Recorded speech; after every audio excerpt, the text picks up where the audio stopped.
Et je suis en retour de nuit, ça y est. Je sais pas s'il y en a chez vous qui travaillent de nuit.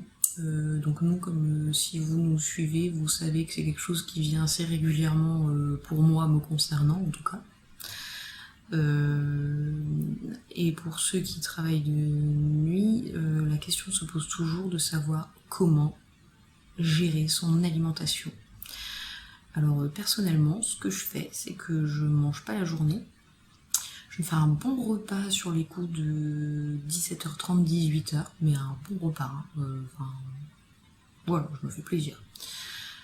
Donc un bon repas, ensuite un petit repas sur les coups de 22h, 23h, suivant ma faim, je mange plus ou moins. Mais le problème ici, c'est que on ne sait jamais si il va y avoir un débordage d'activité ou pas. En gros, dans les cas extrêmes, soit t'as au taquet de boulot et ça ne s'arrête jamais, à un point où t'as même pas le temps d'aller aux toilettes tellement il y a du people.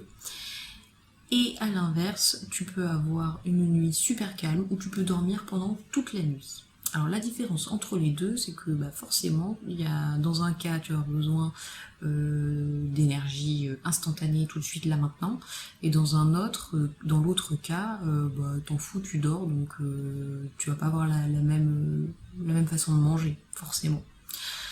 Mais comme c'est difficile de prévoir et que je peux pas venir avec mon garde-manger à chaque fois, je me prévois des petits encas en cas de crise. Et alors là, c'est pour ça que je fais cette IGTV.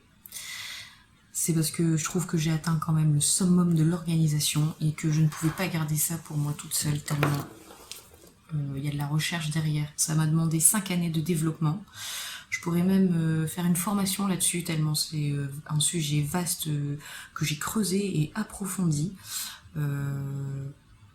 Voilà, donc gardez bien à l'esprit ces deux cas de figure. La nuit hyper chargée où t'en chies et arrivé à 2-3 heures du matin, t'as tellement plus d'énergie que tu te traînes par terre pour pouvoir t'occuper des gens.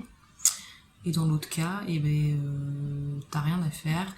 Ta nuit est super calme, mais en même temps tu dors pas bien, donc tu te réveilles souvent et c'est long.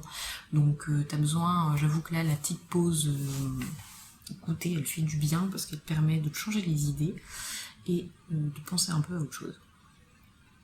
Donc, comment je fais? C'est parti, je te montre ça de suite. Donc, ceux qui me connaissent savent à quel point la nourriture industrielle, c'est pas trop pour moi. Je suis la première à dire que c'est pas bien, qu'il faut pas manger ça, que c'est horrible, que ça va te faire plus de mal que de bien. Des fois, t'as besoin d'un shoot de sucre. Et là, tu seras très content de trouver ce genre de petites choses. Miam, miam, miam, miam, miam. En ouvrant le paquet, j'ai senti l'odeur. J'en suis presque, tu vois, grâce à ça, j'en suis presque à espérer que ma nuit soit cauchemardesque pour pouvoir juste pour remonter le moral avec cette chose. Juste ça. Voilà, donc ça c'est en cas d'afflux massif. En cas d'afflux massif, deuxième, nous avons du café. Alors une dosette c'est bien, mais on sait jamais. Alors oui, vous vous rappelez ma vidéo du café. Là c'est pareil, je vais pas boire tout ça, mais c'est vraiment en cas d'urgence extrême, au moins voilà, je suis parée quoi. Voilà. Ensuite, pour la petite pause goûter, nous avons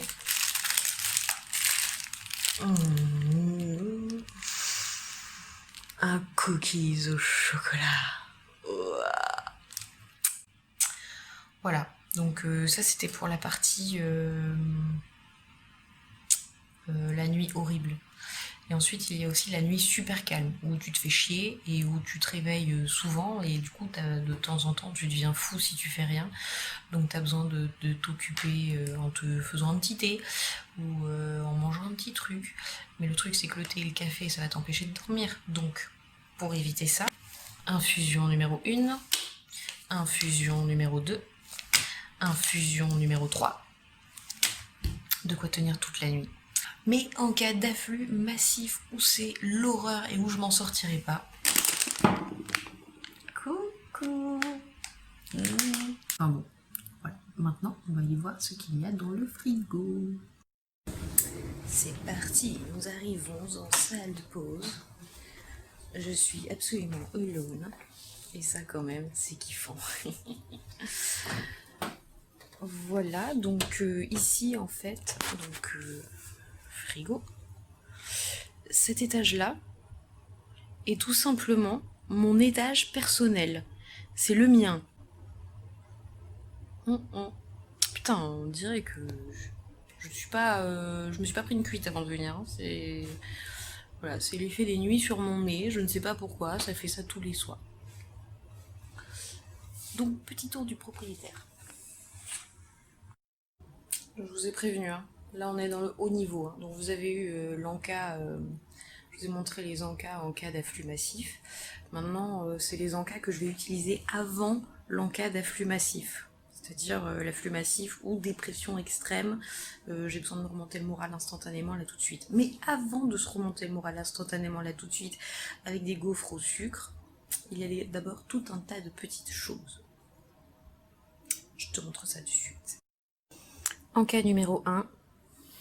Petit radis à tremper dans un petit houmous. Donc, deuxième encas. Non, ça c'est mon deuxième repas. Donc ça c'est encas. Et ça c'est deuxième repas. Ce soir j'avais envie d'un deuxième repas sucré. Donc ici nous avons des petits œufs brouillés. Voilà, des œufs qui viennent d'un collègue à moi-même d'ailleurs. Produits à la ferme, 100% terroir local. Petite salade d'ananas, graines de chia, citron vert et gingembre. Voilà, donc ça à manger avec ceci que je mettrai à réchauffer un petit peu. Et pour accompagner le tout, un petit beurre d'amande que j'ai fait tout à l'heure ce matin avant de partir. Pour pas gâcher ce moment, si jamais c'est pas assez sucré, j'ai quand même pris un peu de miel, mais c'est vraiment au cas où, hein, parce que c'est bon quoi. Manger assez sucré, ça suffit maintenant. Ensuite, si j'ai toujours faim, nous avons un petit avocat qui a noirci avec une petite sauce au houmous ici présente. Voilà, donc ça pareil, c'est si j'ai faim, et voilà, j'ai mon petit avocat, ce sera peut-être mon entrée de ça ou mon dessert de ça, je sais pas encore, mais ça voilà. Et si jamais ça va vraiment de chez vraiment pas et que c'est l'horreur, j'ai en plus une petite compote de pommes maison ici, avec un petit granola ici. Donc ce qui nous donne quand même une possibilité de 1, 2, 3, 4 repas. On est d'accord, hein, je mange pas tout ça en une nuit, à part sauf ça oui. Voilà, je vous ai donné tous mes secrets pour tenir la nuit sans finir complètement fou. C'est con, mais toutes ces petites choses, moi, ça m'aide à faire passer la nuit et à garder à peu près le moral. Donc j'imagine qu'il y en a beaucoup qui doivent se dire que je suis une psychopathe de la bouffe. Oui, c'est vrai, j'assume. J'aime beaucoup manger. Puis déjà que le boulot c'est pas marrant, donc si au moins on peut se permettre des petits remontes morales comme ça, bon, pourquoi pas, hein. Voilà, donc j'espère que ce petit tour d'organisation vous aura plu. N'oubliez pas que, quand même, 5 ans pour développer tout ça, ça s'est pas fait comme ça du jour au lendemain, il m'en a fallu du temps, de la réflexion, de l'analyse, voilà, tout ça pour aboutir à ça. Alors ça peut paraître énorme, mais en fait, pas tant que ça. Puisque par exemple, aujourd'hui, le seul truc que j'ai préparé, c'est ça.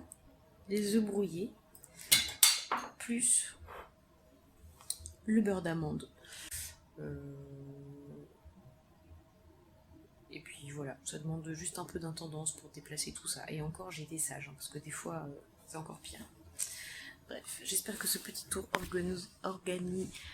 organisationnel vous aura plu et donné des idées et montré que c'était facile de s'organiser pour faire des collations et des repas sains, même quand on n'a pas le temps ou qu'on n'est pas motivé ou qu'on n'a pas envie ou bref voilà, où on peut trouver tout un tas de raisons. Voilà messieurs dames, j'espère que cette vidéo vous aura plu et puis on se retrouve très vite pour de prochaines vidéos. Bye!